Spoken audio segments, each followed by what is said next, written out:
Michael here with Michael Real Estate and Remax Momentum, and I'm back here with another Sip and Support over here at Molly Brown Spirits in Welby, Colorado. We are here with Food for Hope. I'm here with Emily and Darcy. Welcome. Thanks for having us. Hey, thank you for having us out. You guys are with Food for Hope. Tell us a little bit about Food for Hope. Yeah, so Food for Hope is a local nonprofit here in Adams County, and we provide food to local students and their families. So we do that with relationships with schools that we build in school districts. We offer different food programming depending on the child's needs. We have a weekend food bag program, a snack program, and an in-school food bank program, and some other special programming that we do. And we've been around 9 years now. 9 years, that's awesome. So you talked about when you started up. Why did you kind of start up Food for Hope? Well, we initially started in partnership with Thorn Creek Church. They really wanted to address hunger in the community in partnership with the city of Thornton.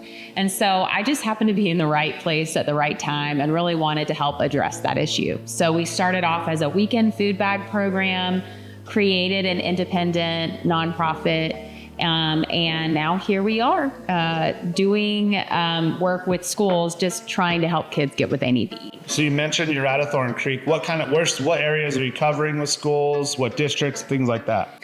So right now we are entirely in Adams County. So we are in 27J, Adams 12, Adams 14, and we also do some work with Westminster Public Schools. Perfect. So you mentioned you're growing. You have kind of an initiative coming up. You're bursting at the seams at the church. Tell us a little bit about that, kind of what the next plan of attack for you guys is. Yeah, so we are very busy. We have a wait list of 5 or 6 schools and some new school districts that we really want to serve. They see the value, especially in our in-school food bank program, because families can access foods that are meaningful for them culturally, and they can get foods that they know meet their family's health needs. And so we're trying to expand that program. And right now we are out of space in our current location. So we are going to launch our first ever capital campaign in the fall.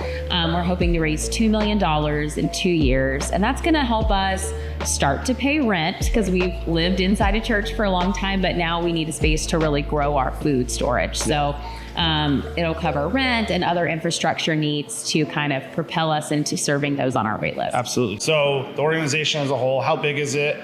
What's it kind of look like from top down? So we currently have 7 employees. Darcy has been with me the longest, since 2017. And we have a team that manages all of our food ordering and food distribution. Darcy does our fundraising, and we also have someone that helps manage our community and volunteers.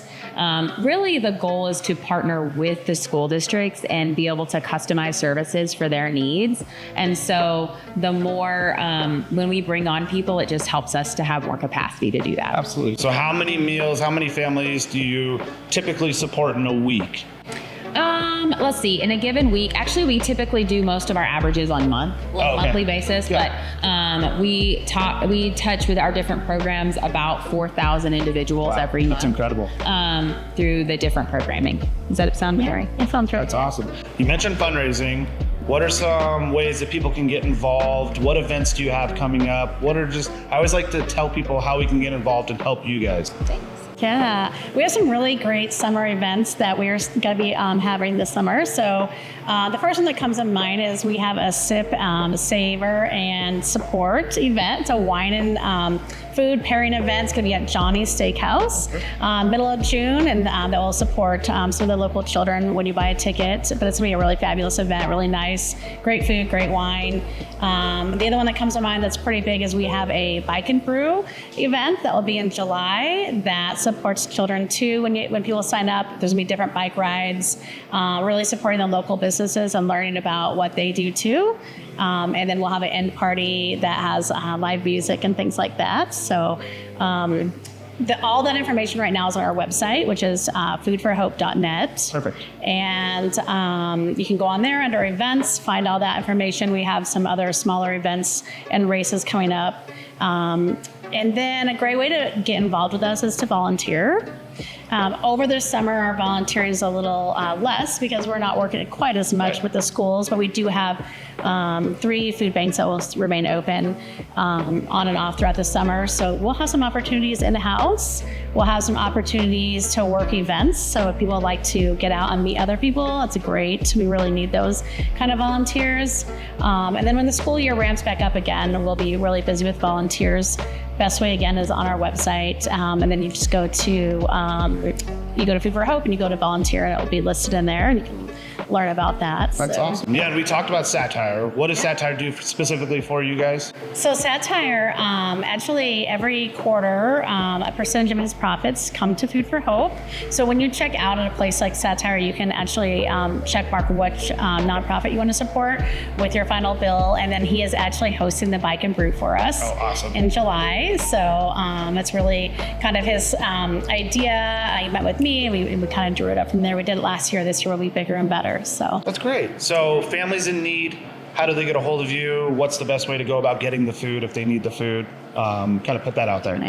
Sure, yeah. Through our school districts, really what we do is the school districts connect us with the families. Okay. So the social work teams and the counselors at the individual schools or within the school district. I think a lot of people don't know that these resources are available through Right, their absolutely. schools. That's the hardest thing. So I think if someone needs a resource or knows someone that needs some extra food support, they can go to the counselor at their local school and they can set them in that right direction and connect them with us. Perfect. Awesome. You mentioned your website. Where else can people find you? Instagram, Facebook? Yeah. Throw it all out there. We'd love to hear we're about on it. all the things. So Facebook, definitely. Instagram, we're on, and also LinkedIn. And the best way to find us is Food for Hope CO. And then always look for the orange. Our logo has orange, like our shirts. That's usually a safe bet. We're pretty active, so we do post all of our events, ways to connect with us, things that we have coming up, and just kind of like the day in, day out of what we do so people can see that. Yeah. So we have a great YouTube channel too that has some videos like inside of our food bank. So Okay. people want to see what they look like, what we do. Absolutely. Well, thank you for joining me. I really Thanks for appreciate it. having Yeah, us. absolutely. So cool. We have to give a huge thank you to Molly Brown Yeah. Spirits. Steve back here set us up. This is a fantastic facility over in Welby. They're willing to partner with us on this, so we are very thankful for them. Thank you to John Zamora, our fantastic video guy who never gets enough credit, and Darcy, Emily, thank you so much for coming out. And hey, cheers. Cheers. This was great. Thanks. Thank you.